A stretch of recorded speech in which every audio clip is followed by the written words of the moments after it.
Hello, everyone, and welcome to the Science of It. I'm here at the Orlando Science Center with Alyssa. And Alyssa, what are we doing today? So today we are going to be creating our own invisible ink. Okay. It's pretty easy to make. All you need is baking soda and water. Okay. But it does require some heat source. Today we're going to be using our alcohol burner. Okay. But you want to make sure if you're trying this at home to have parental supervision and to always keep safety in mind. We have our goggles today. Goggles.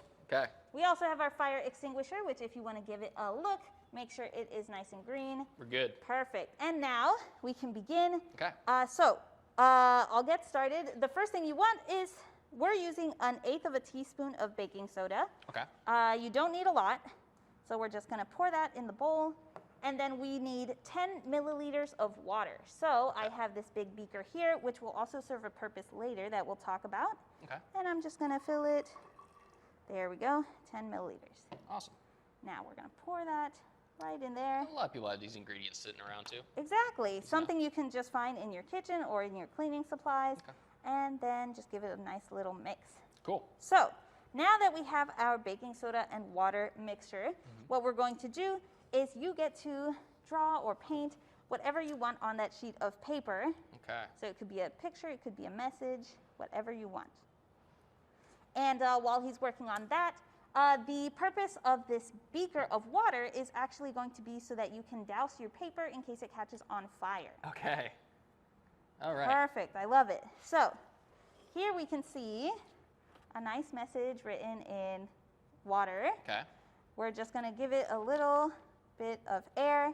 And now, if you would like to do the honors, it's goggle time. And go ahead and lift the lid off. So lift the lid. Perfect. And Light this on. Yep. Okay. Perfect. So now what you want to do is grab your paper with this. Okay. Excellent. And go ahead and place it on that ring. And what you want to do is kind of move it around there we go. So what's happening here, Alyssa? So basically what's happening is the water and baking soda mixture have kind of broken down the enzymes on the paper wherever it touched. So as you let it heat up, you can see it starting to brown. That's enzymatic browning. And the parts that the mixture touched are going to brown first because the bonds there are a little bit broken. Gotcha. And you're doing a good job of moving it around and making sure that it's not Try not to get it catch on fire. Yeah, Yep. but if it does, that's okay because we have our handy dandy water right here. So this is how it started. And if That's what I was going for. There we go. This is a finished product. Cool. Now, sometimes they do catch on fire. That's okay. You can Yes. always try again. But that's what we have things like this for. So this is a lot of fun, something easy that kids can do at home with their parents. Where can they find other activities like this?